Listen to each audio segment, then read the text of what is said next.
Hello everyone, welcome to today's video. Today we're reviewing Transformers Studio Series 86 Deluxe Class Bone... Oh, I just realized that shifted upwards. 86 Deluxe Class Bonecrusher. Bonecrusher here is the... Let's see if we go from here. The left arm of 86 Devastator. And is solid, honestly. He looks lovely. The alt mode does not want to come apart in any way. I mean, unless you grab it from the bucket, then, gonna be floppy. Ooh, look at that. Boink. There you go. Had to hit the camera, Gotta try and scare you, jump scare. But, Bonecrusher here is green, to say the least, He's very green, actually. Looking at all the other guys, there's some sort of color breakup, For example, let's bring Longhaul in here. Actually, I don't think he's a great example either. I mean, yeah, we got the charcoal here on the grill and window. Then we have a bit of purple here and the Decepticon logo. But the overall look of Bonecrusher, actually, here's another one. There's more color spread out through the other alt modes. Heck, Scavenger, the other arm, his treads are purple, which is G1 accurate, which is why Bonecrusher here doesn't have those, but just looking at it, it's like, oh, look at that. There's more color on it. It seems more interesting. We bring a Mix Master. He has some purple on his mixing drum. Bonecrusher probably has one of the more bland alt modes, if I had to say it. Like, looking at Scrapper here, let's snag these off. His is pretty bland too, but his purple accents from the robot mode kind of pop here, along with the windshield. While on Bonecrusher, all he has is this. And, green is a very common color in these guys, as you can tell. That's just kind of their whole thing.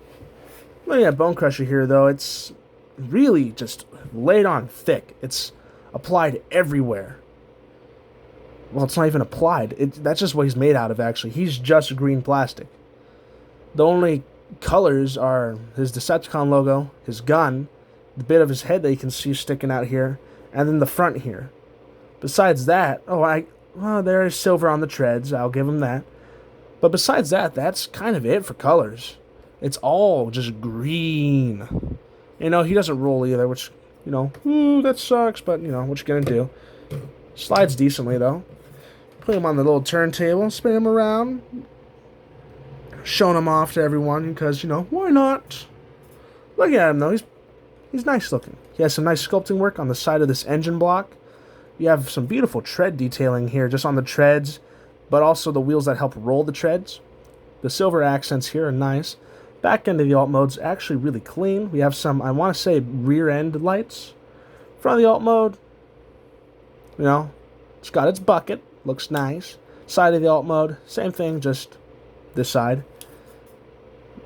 Nothing seems asymmetrical looking at this, so there's no difference from side to side by the looks of it. Yeah, no difference at all. Taking off the gun and just looking at the top of the alt mode, it's pretty solid. We have the little smokestack, I believe. I think that's what we want to refer to it as. Moving this canopy piece out of the way, looking at the rest of them, it's solid, it's nice. I have no major issue with the alt mode. It looks good. And we have... Oh, get back up there. We have this tiny little pea shooter right here. If the camera wants to focus. Focus, buddy. It's focusing on everything but the gun. Come on. I'm going to have a blank background for the future of these. It's focusing on the damn portraits. Okay. It's a little pea shooter, though. Let's see. What if I put my hands here and down here? Does that... No, okay. It's got a little scope. It's tiny. There's not much on the back besides a little round piece. And it's blast effect compatible. We won't really be talking about the gun. Besides where I store it in a robot mode. Which reminds me, I need to grab these. Because we'll be involving these with him in a little bit. With that all being said, though, there's not really much to comment on for the alt mode. Its only point of movement is the bucket. That's it. So let's go into not articulation, comparisons. Deluxe Class 86 Wheeljack. Comparing the two here. Let's move that more towards the center. There you go. Comparing the two deluxes here, they look quite nice, quite lovely, scale quite decently. I don't really know the scale of a sports car to this particular vehicle, so can't really comment on scale. We bring in Road Hauler here for our Voyager class. The secret 7th member of the Constructicons. Comparing them together, though, you get quite a nice look at them. Scale nicely. Put the two together real quickly. Get that feel right there.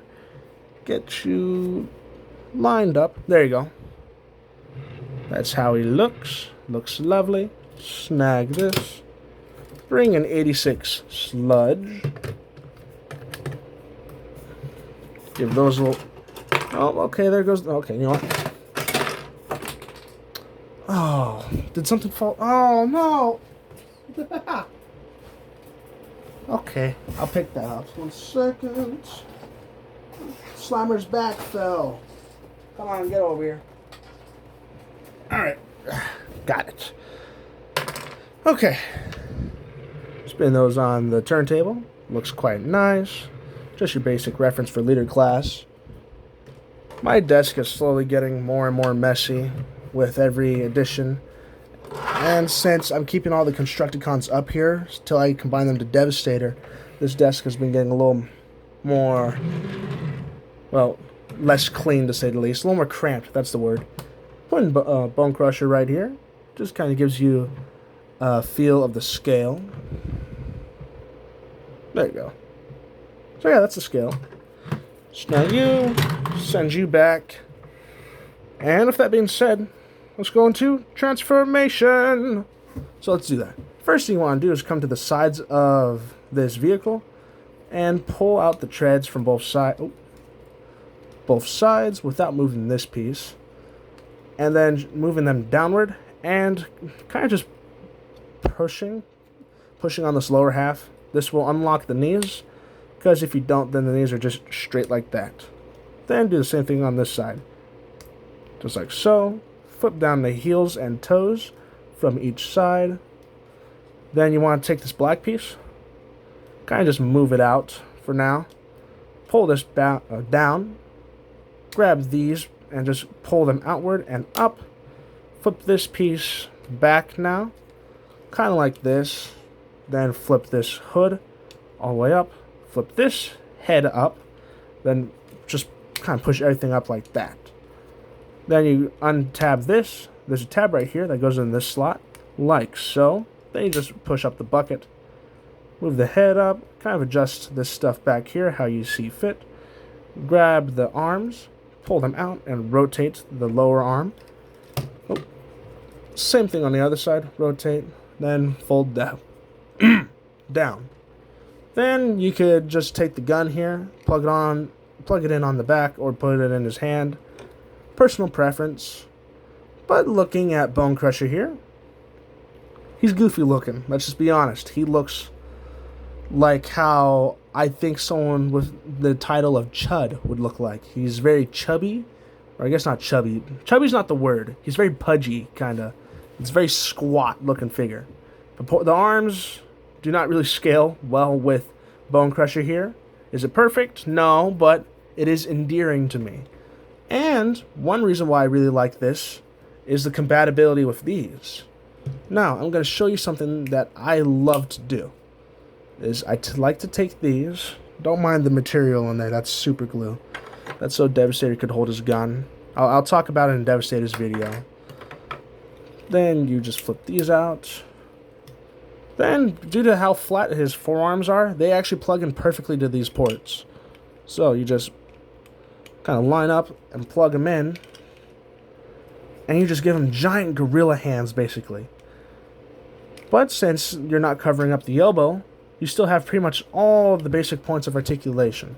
But if you want the arms a little lower, you could do that. Kind of just pose the arms however you like. Hands still open because, Devastator hands. But yeah, this is one thing I really like to do, because it just makes Bonecrusher a little more unique in my personal preference, but also gives him some more color breakup, which I love. As much as I love this uniform kind of coloring that this team has, this green, when used in such a high amount like this, kind of drowns out a lot of the details and design. While when I add the Devastator hands, it adds more detailing from Devastator, but also makes this figure just pop more. Which is also why, for this guy's thumbnail, these hands are being used. Because it's just more appealing to me to use these. Because this is how my definitive Bonecrusher looks. This is just how he looks like to me. And I love this. So, yeah. But that's not base Bonecrusher. And you need the Commander class set to even use these. So, we're not going to really involve these anymore after this. So, now looking at Bonecrusher, just how he is, the green is killing him for me. He looks great sculpt-wise. Like, all the sculpt work here is beautiful on him. But the lack of coloring does kind of just drown out all that detailing. It makes it look... I need to stop stuttering. It blends all of the green together and makes all the details look kind of muddy out. It muddies them out. Makes it all look like one smooth piece. And I don't mind smooth parts if that's what they're going for. Like, Shockwave is nothing but smooth. Bonecrusher here, if he was all smooth, I don't mind. But he's not. He has details on him. Look at those. Those look great. But from a distance, that just kind of gets all faded out because there's nothing to make it pop. There's no differentiation here. It's just this. It's not smooth in the sense of, oh, hey, this is like smooth, but it's smooth in the fact that I can't even really tell that these details are here. Then there's the hollow gap here on both arms. I'm not a huge fan of that. But besides those complaints, I really do not mind much of this figure's issues too much. The ball joints scare me. Granted, like I mentioned with Long Haul, I could just super glue and tying the joints up, or floor polish and tying the joints up. But that shouldn't be an issue in the first place. I don't want to have to worry about tightening up ball joints. That's why I prefer the hinge joint system, you know? There's a hinge mushroom peg there that allows you the rotation. Then the hinge is there that allows the arm to go out. But this guy at least doesn't do that. It's all ball joint. Ball jointed arm, all the way through, then a ball jointed thigh. And that does scare me a bit.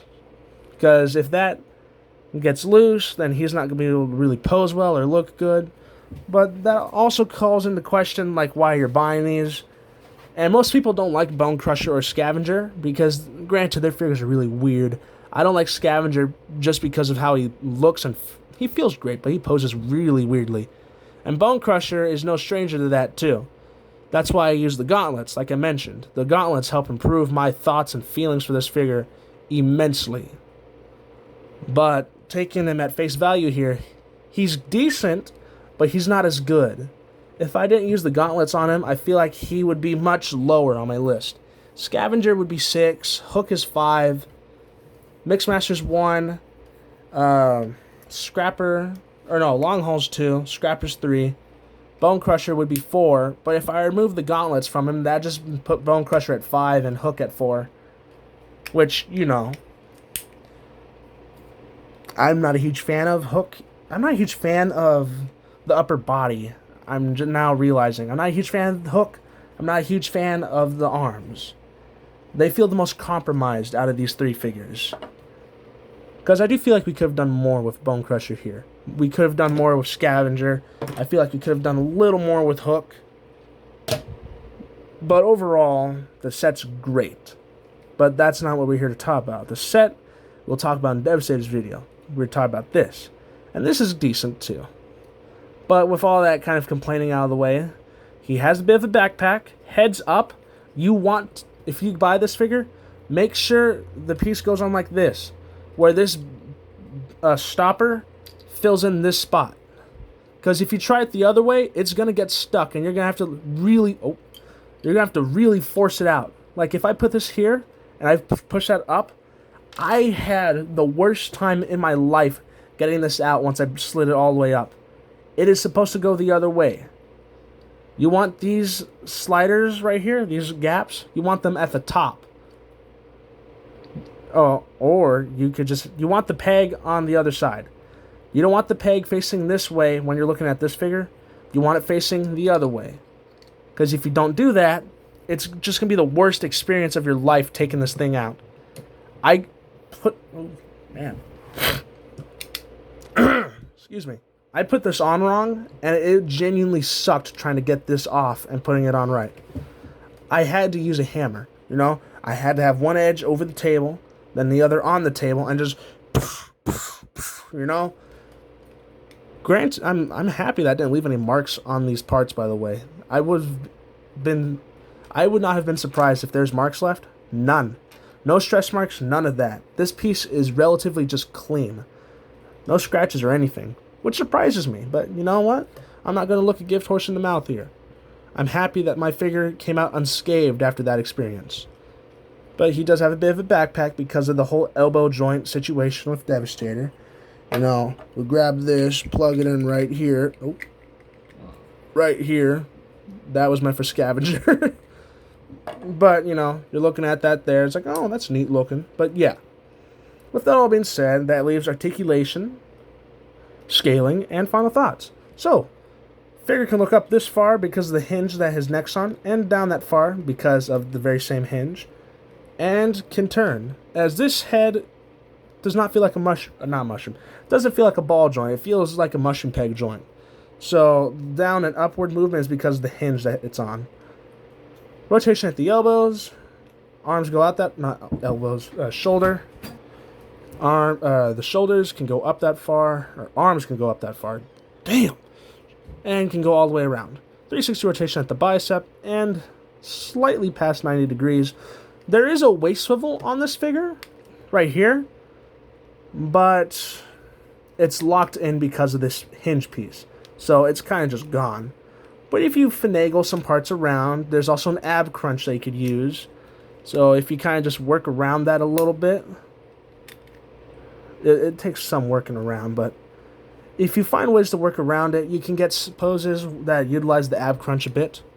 But there's no way to get the waist swivel without it looking kind of weird. You know, we do this, and then we can get a pose like that, which looks decent at the front angle, but at this angle, it's like, ooh, what the hell happened? Look at the rest of the figure. Legs can go up that far, back that far, and forward that far. Oh, damn. Legs can go all the way up that far, actually. Nice. Legs can also go out that far. There's a 360 rotation at the thigh, 9 degrees at the knee, and a lovely ankle pivot just like that. We'll straighten the knees out for maximum height for his comparisons. Just get the figure all ironed out here. And now, let's get Deluxe Class Cup here. Put him on the turntable. Get a feel for the scale. Bonecrusher is actually a decently tall deluxe compared to Cup, as Cup and him are just about the same size actually, which is quite nice. Now taking Cup out of here, we bring in Shockwave. Getting a feel for these two's height, looks quite nice. Got nothing to complain about. Shockwave is about your average deluxe scale, I believe. Not deluxe, Voyager scale. Put you in the middle, get Megs, get Grimlock, give him a turn, just getting a look at the figure and how he looks with the rest. Looks quite nice. Have nothing to complain about with how he looks with these two. Okay, falling backwards. You okay, buddy? Someone need more iron in their blood system? Probably. Then we bring in Ultra Magnus here for our commander class. He's looking down on Bonecrusher because Bonecrusher's itty bitty. Now, putting those two on the turntable gives you a feeling for the scale. They look great. I like this. I like how they look here. And honestly, I don't really have any complaints with how Bonecrusher scales. My complaints are mainly just with his limitations. But now, my final thoughts on if you should or shouldn't get this figure. As I've said with all the other limbs and just figures of this set, if you're completing Devastator, then he is a must-have. But if you're just looking for a decent figure, I'd say kind of avoid this figure unless you have the long haul set or the commander class set. Because, or if you're just able to buy these hand pieces on their own. Because if you are, then you'll be able to do the whole gauntlet thing that I love. I love doing this. Like I mentioned, it just gives Bonecrusher a bit of extra personality. Makes him feel more alive. Makes him feel like his own bot instead of just a team member. You know? I like giving a little bit of a personal story to my figures. So when I'm actually able to customize them a bit with what I'm given, I appreciate that a lot, actually. That's kind of like, that's why I like figures like Detritus. Granted, that didn't stop me from selling Detritus. He was a good figure, just I didn't really have any need for him in the collection. But that's why I liked figures like him, though. Because, yeah, there's not much of a story behind them, which gives me more room to come up with my own thing. But I also would like enough of a story to help set me up.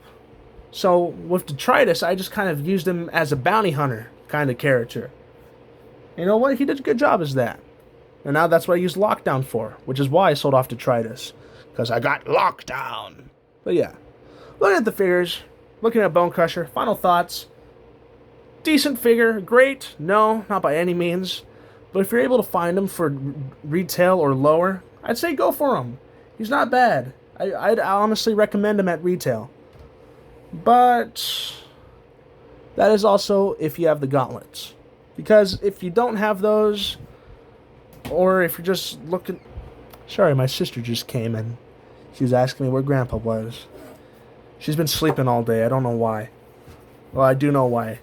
She stays up all night on Grandpa's phone, which is why she's looking for him. Because she's addicted to the devices. You know, I need it! She's actually yelled that at me, too. Love the kid, but man. Now, what was I saying? Right, final thoughts. Recommend him if you have these. If not, if you plan on buying the upgrade kit, then yeah, I'd recommend him as well.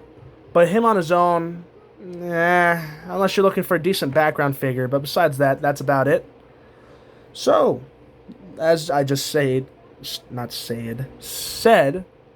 that is it. Next video, we'll be reviewing Scavenger here. You know, look at him. But we'll be reviewing him. Then we can finally start on the whole Devastator stuff, which I'm actually excited to do on camera. I've been meaning to start Devastator for a while now. I think I got the last guy back in Scavenger. I think I got him back in, I want to say March or February, because I ordered him the same day I ordered my Cronus. So yeah, with that all being said, thank you for watching, and I'll see you guys in the next video. Take care, and goodbye.